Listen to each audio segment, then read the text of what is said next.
Hoyas and the Terps are playing, who are you rooting for? Oh, that's easy. Maryland all the way. Fear the turtle. Yeah, all right, cool. We got that out the way. Uh, Favorite all-time sports moment?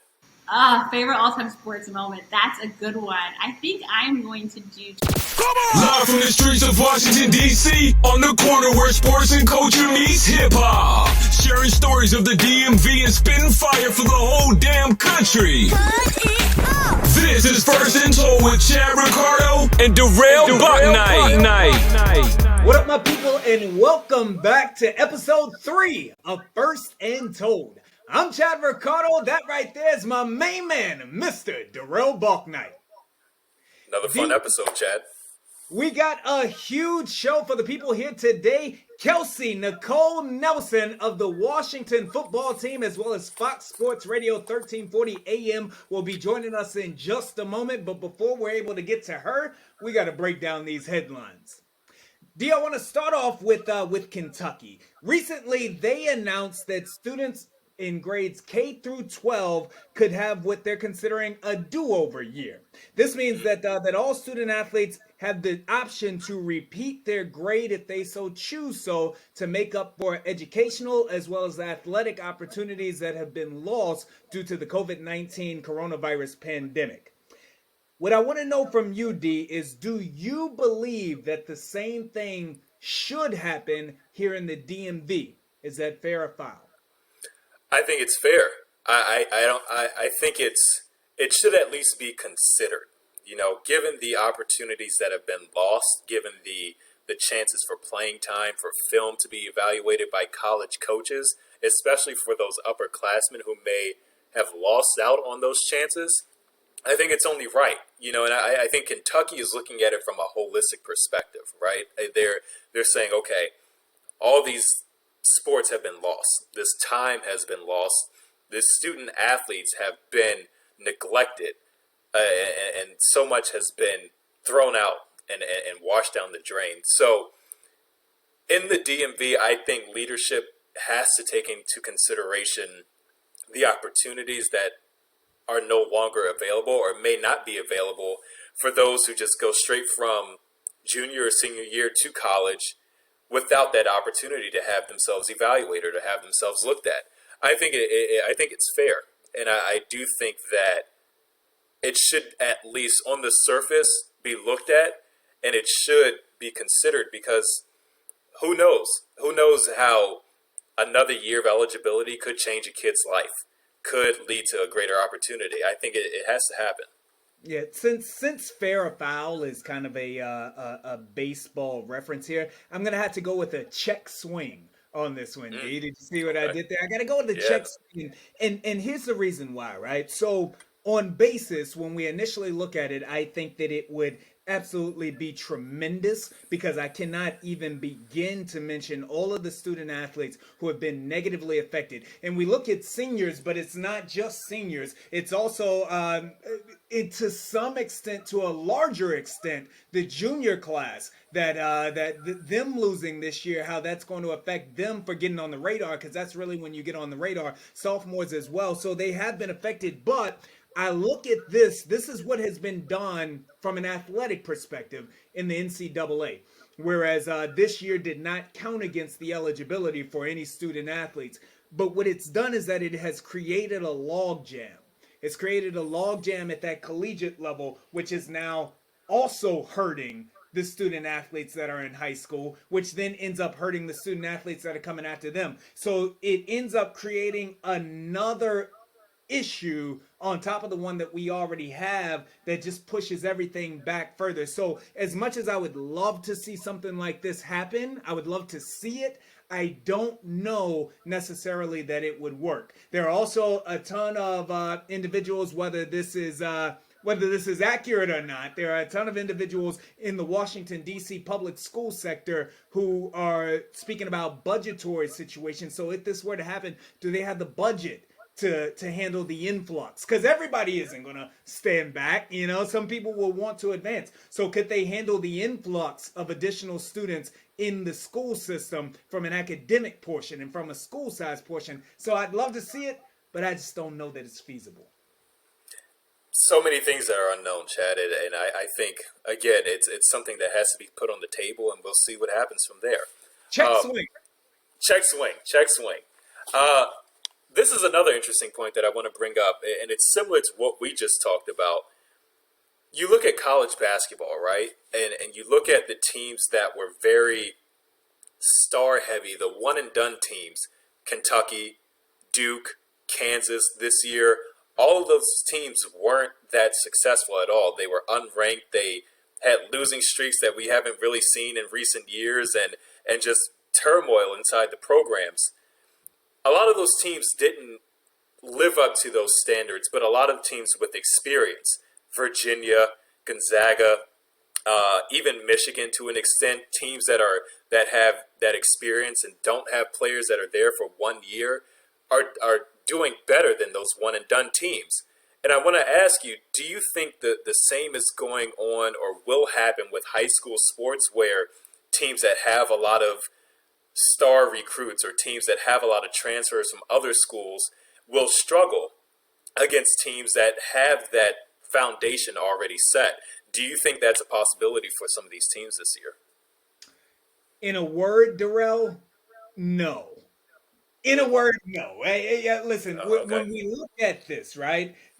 Of course, the first school that comes to mind is DeMatha, and this is no no disrespect to anyone else, but DeMatha, they are a star-studded, at least on the basketball court, and obviously on the football court as well. But they're a star-studded bunch. I mentioned basketball initially because they were anticipating a couple of big-time transfers to come in over there and play. But for schools that have this type of lineage and legacy at the high school level, they're typically established at that point. So they not only have freshmen, but they also have the upperclassmen that are going to get it done as well. So are as many freshmen going to go to those schools this year more than usual? I think that they will. So I don't believe that at the high school level that will creep in, and we'll see the same thing at the high school level.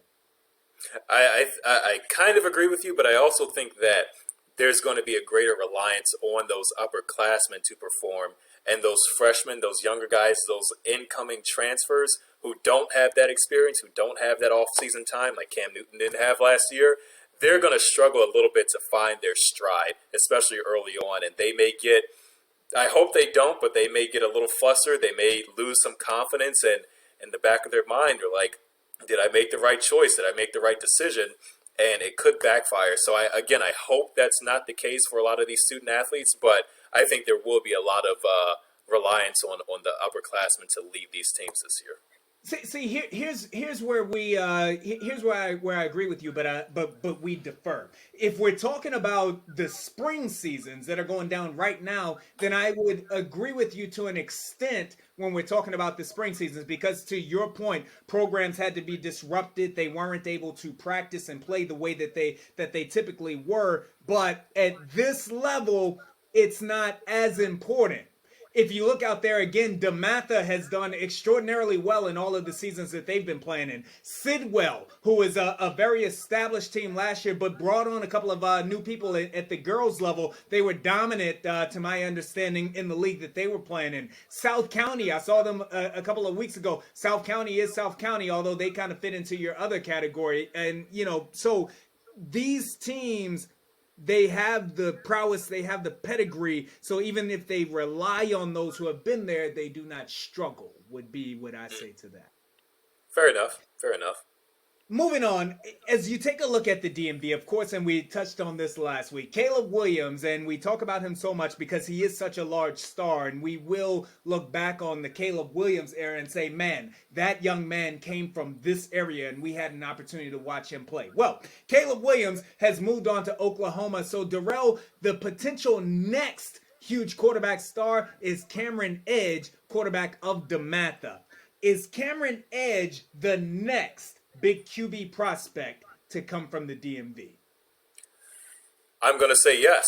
And look, he's been one of my favorites to watch, one of my favorites to evaluate. In a word, I think he has what a lot of other players do not have, and that's the edge. So, I'm that shout out to all my DeMatha people. I know y'all like that joke, but I do think because he kind of established himself the past couple of years as a star, as the guy at DeMatha, he's already a leader on that team, right? Just as Caleb was a leader at Gonzaga, just how everybody gravitated towards him on and off the field. I think Cameron already has that advantage in his wheelhouse, and he's going to be the next big thing. I think he is currently the biggest thing in the DMV, in DC at least, in that area, in terms of quarterbacks and quarterback play. I'm excited to see where he goes from here. Yeah, if the question is Cameron Edge the next big QB prospect to come out of the DMV, I'm going to say that he is not the next big DMV quarterback prospect, and here's the reason why. Cameron is he's a class of 23, I believe. I'm so old that sometimes I get these things confused, but I believe he's in the class of 23. This class of 22 has a couple of studs. If you take a look at a young man by the name of Chase Williams, of course, previously of Good Counsel, he won a championship there. You can say that team relied heavily on their defense, and you're right, but Chase Williams can play. He'll get it done at St. Albans, class of 22. You take a look at my main man Wyatt Hagan at St. John's. Wyatt Hagan has not had an opportunity to get out there on the football field. He's been hurt by the pandemic, but I believe that when it's all said and done, Wyatt Hagan will write his ticket, class of 22. And then my main man, probably who's got next right now, is out of the class of 22. That, of course, being Jaden Saray out of Wise High School. He's already got one state championship to his name. He likely would have won a second one this year, and he will probably win a third state title in his senior season. But all of that said, Cameron Edge, when it's all said and done, will go down as a mega star. A mega star. Starting at DeMatha as a freshman, I got to say this and then I'll get out of here, D, but I actually put together a list of the top 10 student athletes in his class before the season started, and even though I watched him for 2 years, I did not include him in that list, and I'm thankful that he still talks to me to this day. But Cameron Edge started at DeMatha as a true freshman, put up big-time numbers, and played huge in the clutch. He's going to lead this DeMatha squad to a tremendous spring, and anticipate next year him putting up huge numbers for 2 years thereafter. Cameron Edge is the truth. Coaches, offer him now. I agree, but I also think real quick that you have to remember the school, remember the name, DeMatha, and that's going to play a major factor into a lot. Shout out to Fort Minor. Remember the name. I'm gonna tell Jaden Saray that you're disrespecting him right now. Jaden, remember that.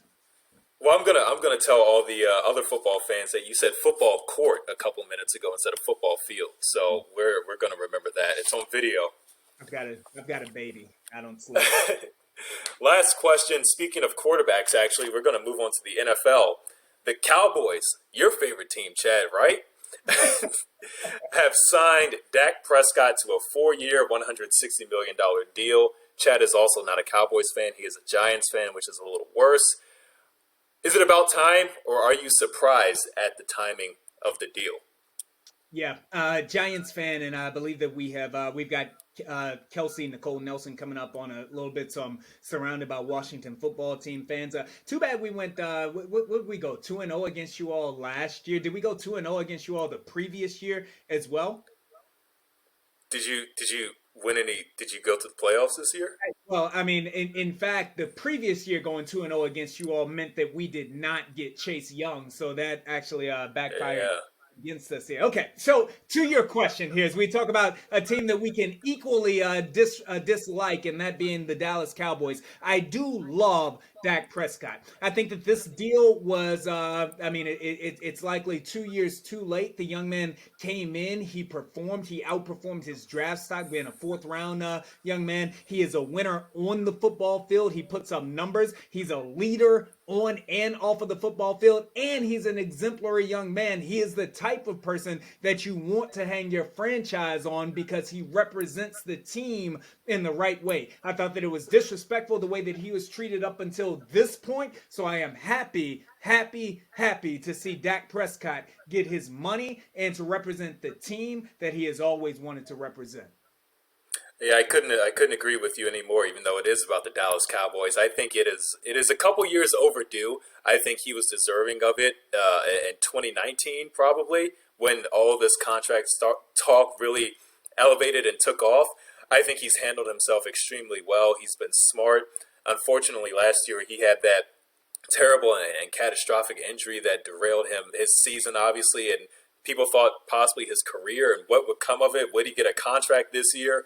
But I think the team has seen enough of him or enough from him these past few years to say, hey, he's our franchise quarterback. He's our guy for the future, and we trust him enough to give him the big bucks. I wish I could have a couple of those dollars, but I don't interact with Cowboys, so I'm happy for Dak. Great player, obviously, great young man, and he's going to represent the Cowboys very well. We've got a we've got a Cowboy fan in our friend group. Shout out Jaron Glover. We would have brought him on, but we can't have Cowboy fans on the podcast. Don't let your baby grow up to be a Cowboy. No plan Bs. Kelsey Nicole Nelson. She didn't have a plan B. She's next. This is First and Told. Do this for black and brown boys to help them drown out the noise of a society that tells them everything that they can't be. You see, rapping and drug dealing is cool, but if you do well in school, the streets consider you a fool. Trying to make it out the hood, but you can't lead. Student athlete, and yeah, we place the emphasis on the first. The second is just a curse. It may get you on the field, but it can't teach you how to win. Cause see, this is the game of life, and you're right, we were born in pain and strife, but for your family, you can be the light. This is where your story begins. So run, young man, run with the ball. Run till the sun burns your black skin. Run till you can't run no more.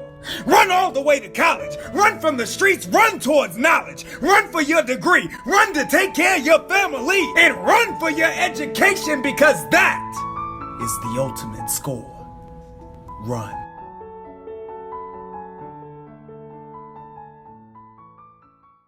First and Told, we are back again. I'm Chad Ricardo. That's Darrell Balknight. Indeed, per usual, we got a very special guest in the building. Tell them who we're talking to. We have a really special guest, Chad. I have Kelsey Nicole Nelson. We are very happy to have her on the show. She is an inspiration and a trailblazer in the field of sports media. A proud DMV native hailing from Montgomery County, Maryland, Kelsey is a 2014 graduate from the University of Maryland and a 2016 grad from Georgetown University. Nelson currently hosts Listen In with KNN on Fox Sports 1340 AM and serves on the Washington football team's broadcast crew as the host of Washington Unfiltered. She's also covered the Wizards, Orioles, Maryland Terps, Georgetown Hoyas, and is also a host at DKN Network and a sideline reporter for the Big East Digital Network. Chad and I, at least I'm happy, Chad, I don't know about you, but I'm happy to bring into episode 3 the one and only Kelsey Nicole Nelson. Oh my gosh, that's absolutely fantastic. Kelsey, I tell you what, I don't know that I've ever heard your resume read out like that before. Like, I just feel as though you just took our show to a whole nother level. Thank you so very much for stopping through. Oh my gosh. Well, thank you both so much. It's an honor and privilege to be here. I get to join 2 other sports greats in the area, and I know we're going to have fun. So again, thank you so much, and I'm just honored to be able to continue to do what I love each and every day. So there's always a smile on my face, Chad, much like you. Well, I have learned much from you from afar over the years, so this is an absolute pleasure. Look, I tell you what, we're going to get you to the hard questions in just a moment, but before we do, here on First and Told, we like to integrate our interviews with a little bit of music and hip hop. So before Darrell takes over, Kelsey, you tell me right now, who are the top 5 artists that are in your iPod or that you're listening to in your car? Who does Kelsey get down with? Oh my gosh, y'all putting me on the spot. All right, let me tell you. So I am a member of the Beehive. So yes, I'm old school. I'm still rocking with Beyonce. She's very much still in my playlist. This one might surprise people, but Kodak Black is in my playlist. He's definitely someone that gets me through the gym. Love Kendrick Lamar. Who else is in my playlist? I love Kalani, and who else? Ooh, Sweetie. That's my top 5. I literally had to think of the songs in my head. That's what, Kelsey, you are so much cooler than I am. Darrell as well. You definitely are the coolest person on this show in this episode right now. I felt old sometimes. Like, I'm getting hip to Lil TJ. Like, I'm getting hip to some of the younger artists. because I feel old now, you all. When I talk to kids, they're like, wait, who are you listening to? Like, you don't know this person and that person. So I'm trying to keep myself young. Well, seeing as I don't even know who little TJ is, Kelsey, that shows how old I am. I mean, I'm young. I'm younger, and I don't know who little TJ is too. So there we go. We're all even. Well, again, Kelsey, thank you for coming on, and we want to start by just kind of getting our audience and our listeners to know you a little bit more. You've been in this field for a while, and you've obviously been able to accomplish a whole lot in a short amount of time with what you've done.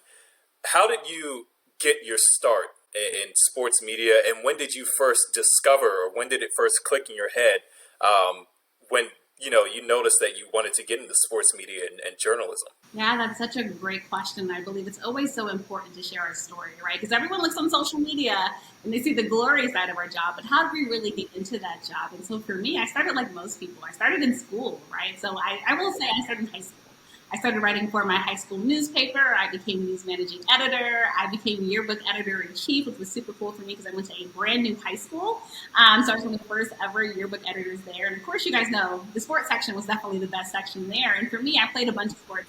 But my favorite thing was just covering the game, right? And writing and making sure I could hone my writings and even taking journalism classes. And it was great for me because my professor of journalism at Maryland, I had two great ones, but one of them actually was a Maryland alumni, and she was strict, right? She made sure our writing was on point. She was also over the news paper club that we had. And so I think for me, it was just great to be able to get started so early on. And then for me, going to Maryland, getting in the Philip H. Merritt College of Journalism, doing a bunch of internships. I did 15 internships in college. They were not all journalism related, though, I will say that. But I really wanted to get my feet wet and really find out what I wanted to do. I did some in sports business. I did some in journalism. I did some in politics. But the great thing about sports is what?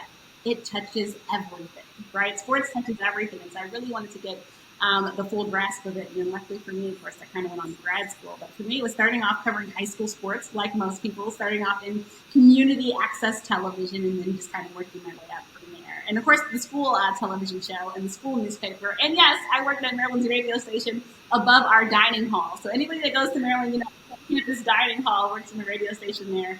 And so for me, I had humble beginnings, and even now, just continuing to try to live out that dream, but never forgetting where I started and where I come from. And I preach that so much to young journalists. I think a lot of them think, you just end up on the Washington football team sidelines or the Baltimore Ravens sidelines. And I think we can all say no. That's never usually how it happens, unless you have maybe a family member that works for the team. But that's never been me, right? Never had connects in the industry. Just kind of worked my way and networked and just found the right opportunities. Look, Kelsey, and Darrell has another one. We'll let him take this over again. But you touched on something that Darrell and I spoke about last week that every journalist in the nation talked about 2 weeks ago, and that was the whole low to no pay internship. Darrell and I had a take on it. We both have done the same. You and I have worked at companies the same in which that was the case. What was your take on that? Yeah, so that was an interesting debate, and I thought the Twitter conversation was honestly great following. And I'll say this. I think she made that comment just to say you have to work hard and don't always expect pay for it. But just because that was the way we did it, I'd say it doesn't mean that's the right way, right? And that's very dangerous to do. We're living in a society now that's completely different, such as there's social media now. You can literally put your reel on social media and get a job that way. More companies have money now. And so for me, I'm a believer, and if there's money in the company to pay interns, but I also know there's startups where there might not be any money, right? But I think you have to be realistic with the people. I think find a way to either give them, maybe buy them lunch, give them a stipend, or just find something expensive, right? Because I remember what it is to be a broke college student. I remember, having 6 people in a car to get one place because we're trying to save gas money. I remember what it is for food. So it's like, just because we had to do that doesn't mean it's right. Just like our parents and their generation went through a whole nother thing. So I thought it was so glad we had that conversation. But again, just don't expect because things were that way. It doesn't mean that's the way they always need to be. You know what, Kelsey, you speak of, you just mentioned positive change, right? And that's a perfect segue into my next question. Recently, I read your feature in Bleacher Report, and you referred to yourself as a voice of the city because you're from the city and for the city. As a DMV native and a person who stayed in the area for school and to work professionally right now, obviously, do you at times feel almost like a sense of pride in being able to cover and tell the stories of the teams and athletes in this area? Or do you even think you have an upper hand on other journalists is because you grew up here and you know the ins and outs of not only the teams, but also the intersection of fans and of culture. Do you think you have an upper hand, and do you feel that sense of pride as well? Yeah, I think you just touched on it, having that sense of pride and culture. And like, I'm big on lived experience. I don't care where anybody else is from. You can't talk about someone's lived experience unless you've walked in their shoes. And so to grow up here, you've seen how the area has changed, right? And now, unfortunately, we're seeing a very gentrified DC. And I think with new people coming in, they don't always fully understand the culture, right? They try to change things. Remember the whole Don't Mute DC movement. If you don't know what it's like to be able to walk outside in DC and hear go-go music, like that's part of our culture. That's what we do here. If you weren't there for when it was MCI Center, right, and then Verizon Center, right, and now Capital One Arena, you don't know the changes it's been through and just the different important aspects of it. And you think about sports. Sports is a part of culture, right? Culture here is different and unique. So one of my shows I do with the Washington football team called The Fit, we talk about passion with players. And so Chase Young talked about growing up in DC, how New Balances are part of the PG County culture. If you're not from the area, you can't speak on that. And I think when you're telling a sports story, it's so much more than what's just on the field. And so for me, I think it's important for me to be able to be in my hometown and tell those stories and make sure I connect. And then I think people feel like they can trust me, right? You don't have somebody just coming in, just trying to read stats and saying, oh, all of a sudden I know the team. No, it's someone that's grown up with this team, that knows the culture of this team, that knows the culture of this area. And I think that speaks volumes. So I hope what fans see in me is, this is a girl that's born and bred here, went to school here, and stayed here. Because many times, they tell you if you want to make it in journalism, what do they tell you? You got to go somewhere small and come back. And I'm like, well, why would I leave if I'm already in something great? Look, I tell you what, man, that's what's up, Kelsey. Number one, you have been as great as advertised here in the first 10 minutes or so that we've been on air together. So I am feeling enlightened, and I'm thankful that you're here. As I alluded to in the opening, you and I, we have known each other from a bit of a different distance for a while now, from our days at Fox Sports 1340. I know that you still produce your excellent show there, to our brief time together at DKN as well. But when I look at someone like you, it is similar to my story, which is that you have hustled to get here. You have hustled, you have grinded, you have made all of that happen. So in the process of the grind, building your own brand, what has been the greatest challenge that you've had to overcome, and how have you hurdled it?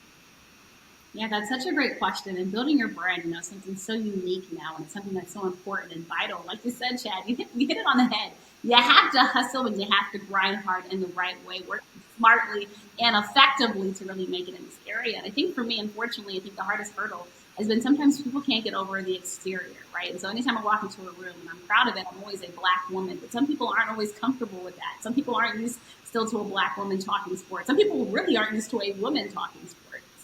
So sometimes for me that means being the only one in the room, whether that be as a Black person or whether that be as a woman. And of course, being a double anomaly and being a Black woman means I always kind of have to be that voice for the voiceless and prove I'm meant to be here, right? And it's sad, but again, it's making sure that if the seat's not offered at the table, it's making sure I find a way to squeeze in and pull up my chair and make sure that I'm heard. So I think for me, it's been more so other people to be comfortable with me. I'm comfortable with who I am and what I bring to the table. I'm me regardless. And like you said, I like to think I come as advertised. What you see is what you get with me, and I'll hopefully be able to prove so much more. But I think, there are still some people who are in this older mindset, that are still like, well, why can a woman talk football? Why can a woman talk sports? Or they just want you to be a talking head, right? So it's so many different things that you have to balance sometimes being a woman, but it's making sure that you get in the door and prove that you can be and just create opportunities for yourself. And I think that's so important as we continue to put a crack in the glass ceiling. That's an excellent segue into my next question here, because we look at yourself and we look at everything that you're accomplishing now. Fortunately, in today's media, there are more representations of us, especially our Black women who are on the big screen. I know that when I think of excellent Black female journalists, I think of Lisa Salters, whom we met. I think of Elle Duncan, who is one of my favorites on ESPN, Taylor as well. Who were your inspirations for getting into this market, and who do you really look up to now? So I love to share this story, but for me, she's not necessarily sports related, but Oprah Winfrey has always been my idol. And really, I think we're giving Oprah more flowers after that wonderful interview that she just conducted with Meghan and Harry. But for me, Oprah's from Mississippi. My parents are from Jackson, Mississippi. And Oprah represented, and then of course she touched roots in Baltimore here and worked in Baltimore. And Oprah proved that she could make it in a world that so many said she couldn't, right? She heard so often, you're too big, you're too dark, it's always you're too this, you're too that. And now look at it, Oprah's one of the most successful broadcasters ever. And something I love to share is my line name, and my sorority is actually OWN, and it stands for Oprah Winfrey Network. But it's because she always achieved and believed and made happen what she wanted. And so I think Oprah for me is always that person I look up to, that I idolize, and honestly still take notes from, someone that we can always still take notes from. I mean, you said some of the great ones that I still look up to, Chad, already, but Robin Roberts is another one. I think Robin Roberts has done it at the highest level, proving how you can transcend in sports. I think another one that doesn't get enough recognition is Jane Kennedy, kind of being one of the first, right, to make a difference and impact for Black women. I think her story needs to be shared and upheld more. Pam Oliver, I call her Queen Pam, because Pam, I mean, she's done just so many tremendous things. There's so many, honestly, women I can touch on, but I think, Carrie Champion and even Jamel Hill, so that you can have a voice as a broadcaster, right? You don't always have to be a robot. I think there's so many great examples, and it's great to see. And I think you're right. There are good examples, Chad, but I think we both still know that there's still room for improvement, right? And there's still not the norm, which is why we're still seeing so many firsts with Black women in 2021. You know what, Kelsey? I think as members of the media, we've all kind of been here, and we've all kind of had this one specific, not an epiphany, but like a moment at a certain point in time. I want to know if you ever had, and if you have, what was your wow, I'm here moment? That moment in time, maybe it was an interview you were doing with an athlete or any person or celebrity, or out in the field or covering a game, where you took a second to realize that you were living out your dream. What was that moment, and can you just walk us through it and take us through what you thought at that time? Yeah, that's such a great question. I think my aha moment, it definitely covering my first Super Bowl. Like, it's the biggest game to me in the world, right? And when you're there and you see all these screaming people and fans and having media members even come up and introduce themselves to you, knowing your work from social media. But I remember myself sitting on Radio Row, and if you've never been to Radio Row, of course, pre-COVID, it's anybody who's everybody who's walking around. So like I remember just having, a bunch of celebs around me, and like, you see them on TV, and I'm like not one to like fangirl at all, but I'm like literally you have 12 people around you at all times watching you, and then your guest is just continuing to grow and grow. And then for me also being one of a few women on Radio Row. I mean, there's not enough women in sports talk radio. I think we can all talk about that, but just being able to be there was like, wow. This little girl from Germantown, Maryland, who always had these dreams, is literally here in Atlanta covering this Super Bowl, and people are waiting to come and talk to me on air. And that to me meant a lot. But I think my first aha moment that knew I could do anything, any challenge, was working with NASCAR. And I say that because NASCAR for me was a challenge. I went there to intern with them. It was a sport I had not liked before. I had to move to Charlotte. I found out about the NASCAR internship a week before.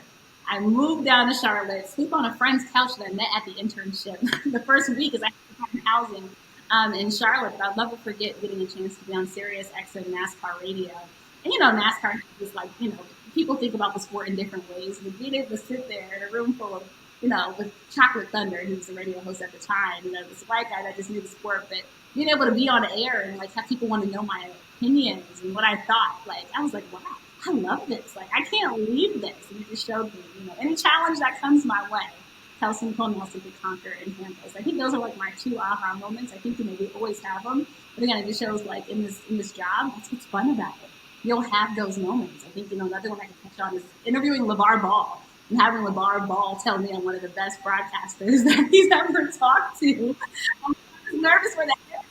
So I'm like, if he doesn't like me, he's not going to be afraid to say it. And he might not even be afraid to end the interview. But, getting a compliment at the highest level, and that's really where I think more naturally a lot of people got to know about me. It meant a lot. It really did. So I'm just thankful for those awesome moments. And I hope they continue to happen, because you can never have enough of those special moments. You're right. No, you can never have enough. And they have happened. And we hope for you, obviously, that they do continue to happen. Thank you for that answer. And, that again, that kind of perfectly segues into my next question again, about you and wearing so many different hats and playing so many different roles with your profession and working, in so many different avenues. But outside of what you do professionally, you live as a woman in sports, as you alluded to earlier. but you're also an inspiration to many people, many in our field, but in particular, you aim to inspire and encourage young women in the world. You've talked about the importance of women in sports and in the NFL, the importance of women in athletics in general. In what ways do you personally, Kelsey, aim to make a difference and showcase to young women each and every day of your life um, that they can be where you are, they can achieve really anything, even if it's not in sports or in media? How do you aim to inspire young women? Yeah, that's such a great question. I think this is why it's so important that we're reaching back and giving back. And this is why I love my role as a professor. I love my role as a mentor, co-leading the National Association of Black Journalists Sports Task Force Mentorship Committee. Say that 10 times fast.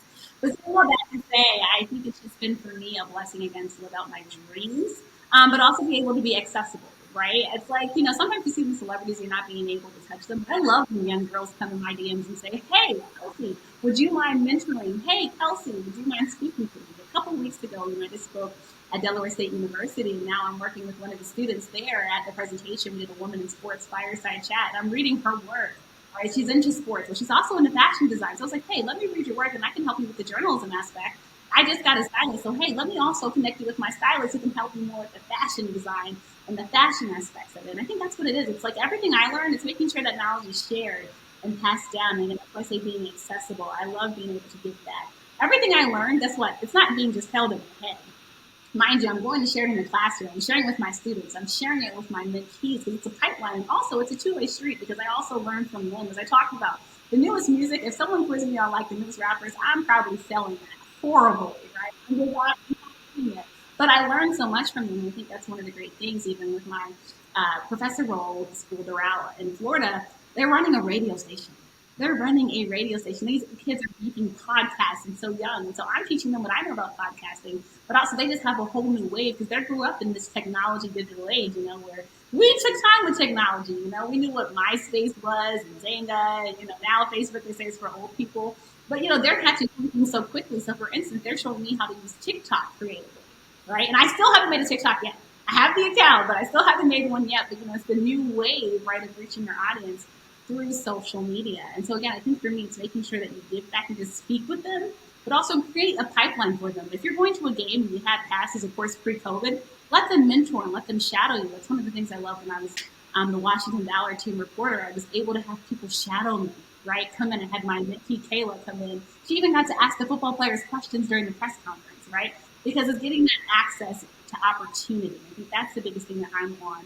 And of course, unfortunately, I'm not able to do this with everyone. But if I personally don't have the time or space to do it, I'm connecting them with one of the people in my network, right?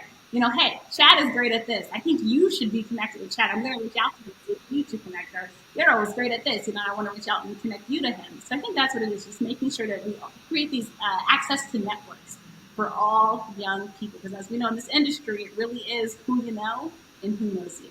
I'm still attempting to figure out exactly what it is that I'm great at. So Kelsey, if you know, please do let me know.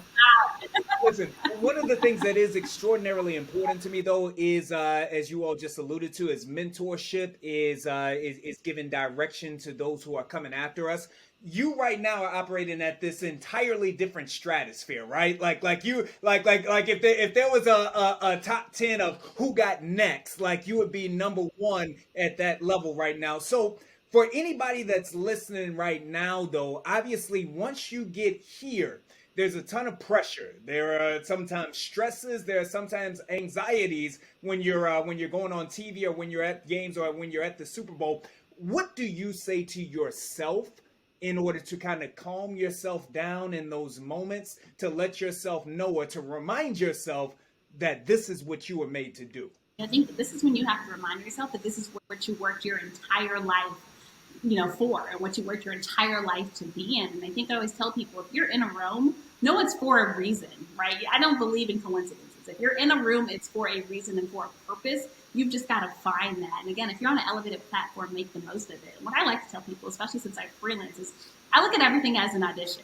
I'm not one to want to be embarrassed or ever bomb an audition. And so if I'm always auditioning, that means I'm always bringing my best foot forward. That means I'm always betting on myself. That means I'm always believing in myself. And that's what I treat everything as. Because remember, when you're covering events, maybe some people know you, but you're also always looking for the next opportunity. and next job, because more than likely none of us are in the career or in the job right now that we see ourselves in forever, because we're always trying to grow.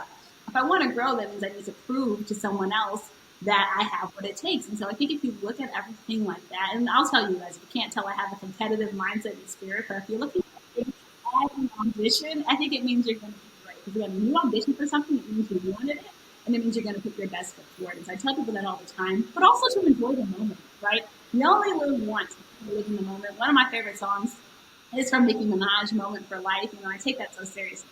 I'm not lucky, I'm blessed. I was blessed for this opportunity. I'm a faithful woman. I believe in God's grace. And again, God put me here for a purpose and reason, and I'm going to make the most of that opportunity. So that's what I tell people all the time. Again, if you're in that room, make the most of that moment, because it's for a reason.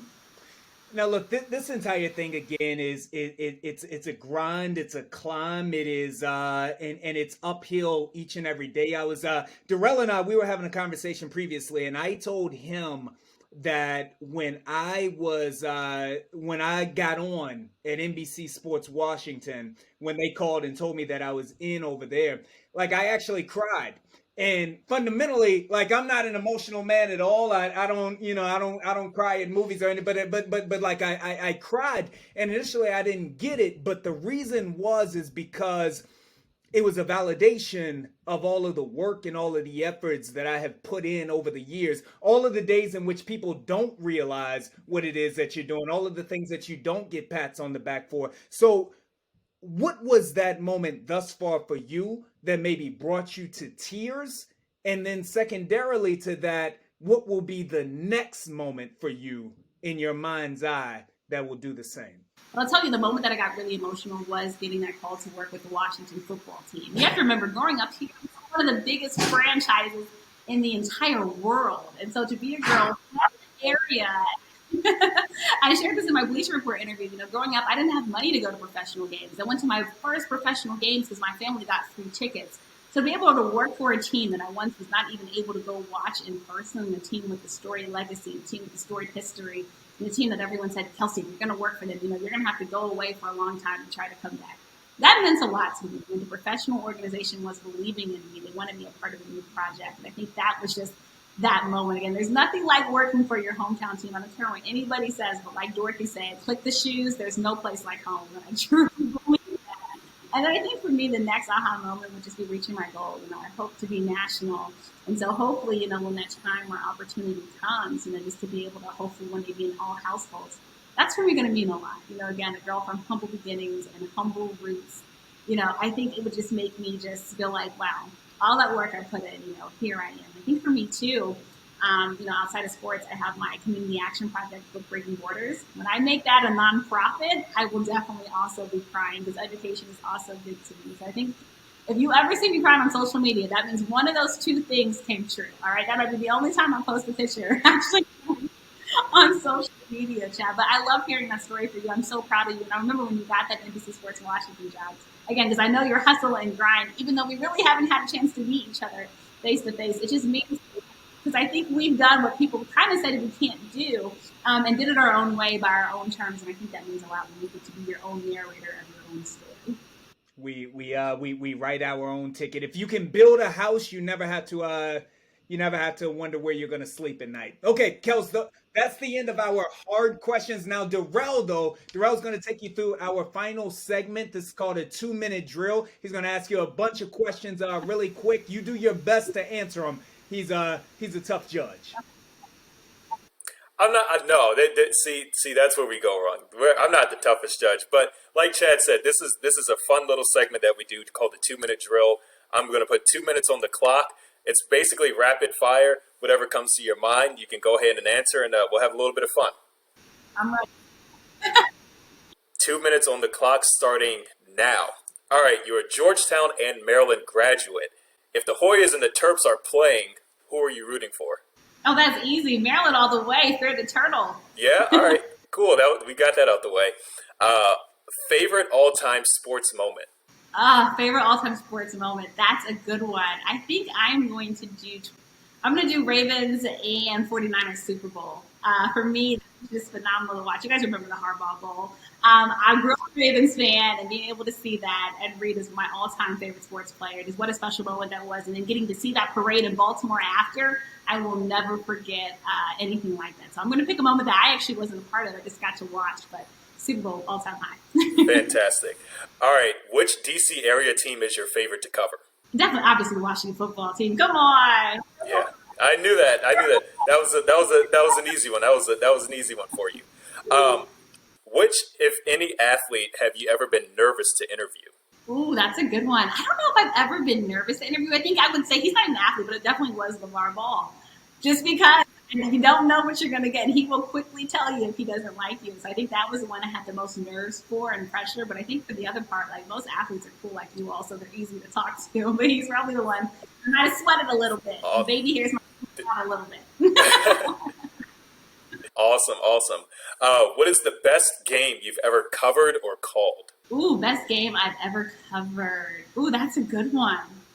Actually, maybe last year's Super Bowl. Yes, I'm talking about, of course, the Chiefs, and the Chiefs and seeing what they did and Patrick Mahomes and just that storied legacy. And after waiting 50 years, that storyline was perfect. And then the Chiefs do it in the Chiefs fashion in Miami, of all places. Yeah, I think people are thinking that one. Awesome.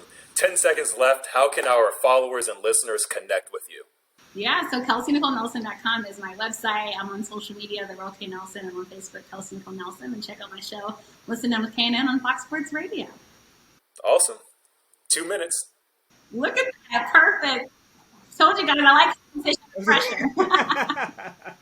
Kelsey Nicole Nelson, that is how you do it. This was an excellent time.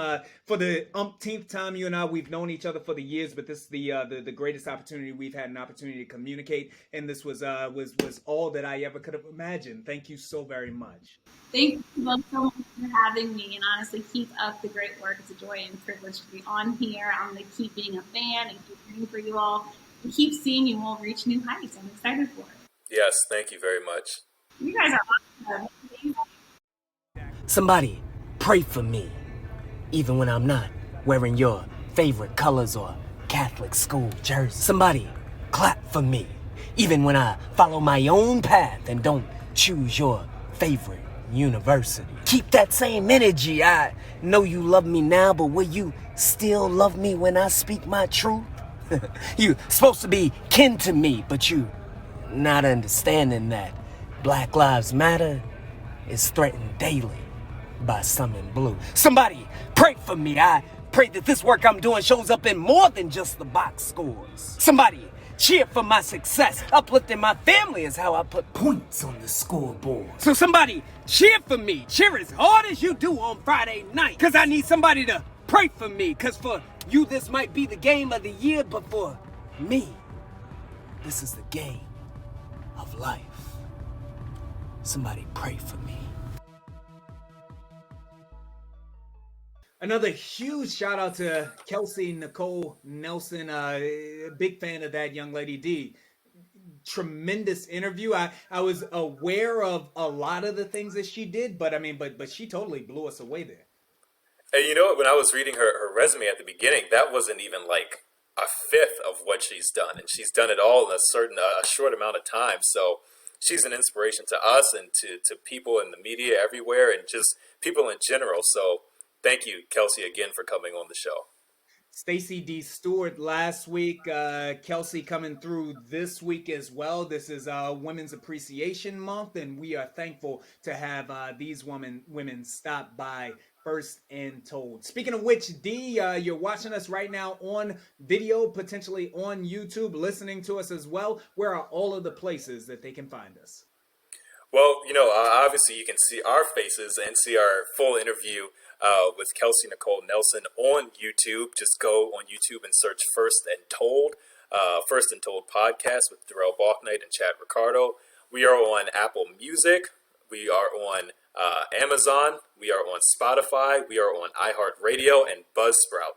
Apple Podcasts, I should say, not Apple Music. But you can find us anywhere. We're going to post clips on Facebook and Instagram, Twitter, LinkedIn, anywhere you can find videos and social media. We're there. Just go to First and Told podcast and make sure you like, you subscribe, you leave a rating, and download the podcast so each and every new episode that we roll out each week will come straight to your device of choice. And that's not AND. That's an ampersand or something like that, right? Ampersand. Sure, whatever that is. Yeah, I'm yeah. Ricardo. That's Darrell Balknight. We thank you for tuning in. This is First and Told.